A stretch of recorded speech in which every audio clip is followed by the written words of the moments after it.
이 여성은 이름은 밝혀지지 않았습니다.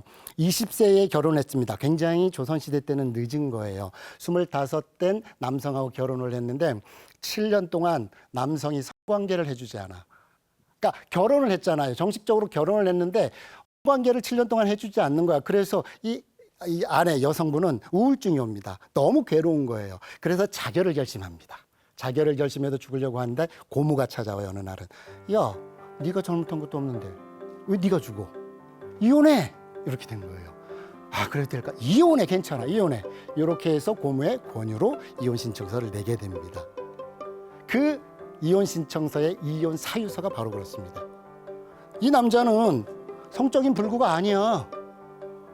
성적인 불구도 아니야. 생활도 다 할 만큼 충분한 친구야, 남자야. 그런데도 나하고 관계를 갖지 않아. 그런데 이렇게 관계를 안 하는 이 부부가 어떻게 부부야? 그리고 이 평생 내가 이렇게 살라고? 나 그렇게 못 살아. 나 이혼시켜줘. 라고 이혼 신청서를 제출한 겁니다. 여러분이 알고 있는 조선시대 여성입니까? 교과서에서 배웠던 조선시대 여성이에요? 아니죠. 네. 이 여성은 이혼을 간절히 원했던 여성이고요. 두 번째로 여러분에게 소개시켜드릴 여성은 나 이혼 죽어도 안 해. 그러니까 여러분 사극을 보다 보면 대갓집 문이 쫙 열리고 어떤 여자분이 팍 내팽개치고 보따리 하나가 탁 날아가고 조선에 그거는 불가능한 겁니다. 그러면 형사처벌을 받아요. 함부로 쫓아낼 수 없었어요.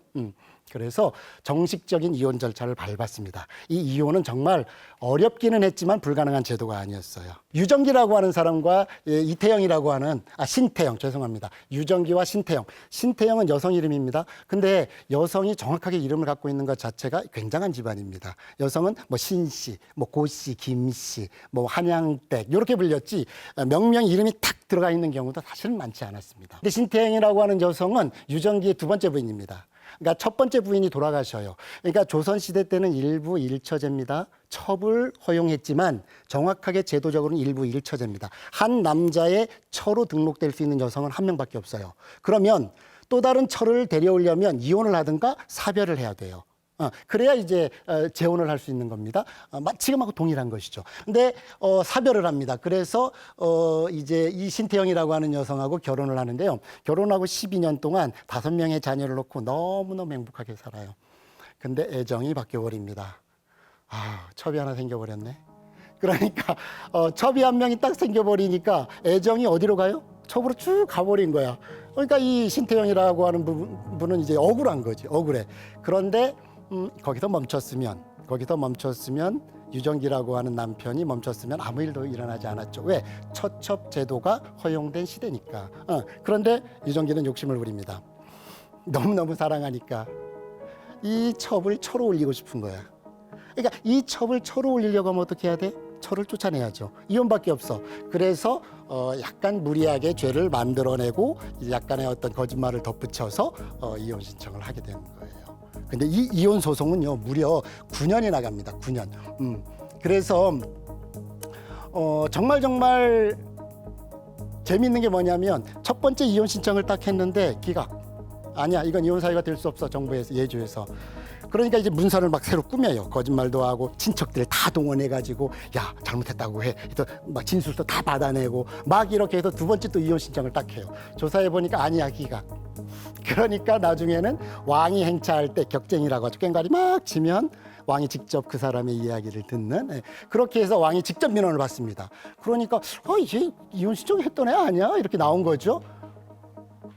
정확하게 의금부로 이 사건을 송치합니다. 그러니까 지금으로 말하면 검찰로 넘긴 거예요. 그래서 조사해봐. 그래서 조사했더니 전하 이혼 사유가 아닌데요. 기각. 세 번째 기각을 한 겁니다. 끝까지 이혼하고 싶었던 거야. 그래서 네 번째로 이혼 신청을 다시 했는데 심사 도중에 유정기라고 하는 분이 68세의 나이로 자연사합니다. 자연사예요. 늙어서 뒤에 돌아가신 거죠. 요는 뭐냐면 9년 동안 이혼 소송을 이제 했었는데 결국 여성이 이겼어요.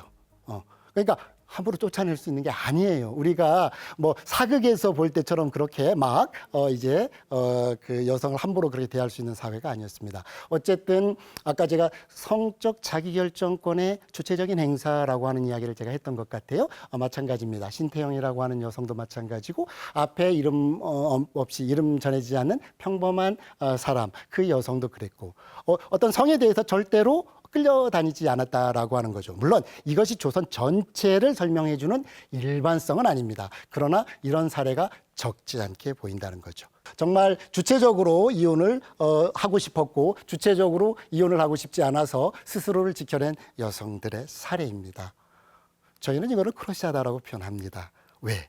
조선시대를 아는 사람이라면 조선이 어떤 나라인지를 아는 사람이라면 여성이 조선에서 어떻게 살았는지 제도적으로 어떻게 차별을 받았는지를 아는 사람들이라면 이것이 목숨을 건 투쟁이었다라는 것 이것이 굉장한 겁니다. 그래서 스스로를 지켜냈던 여성을 소개해 드렸습니다.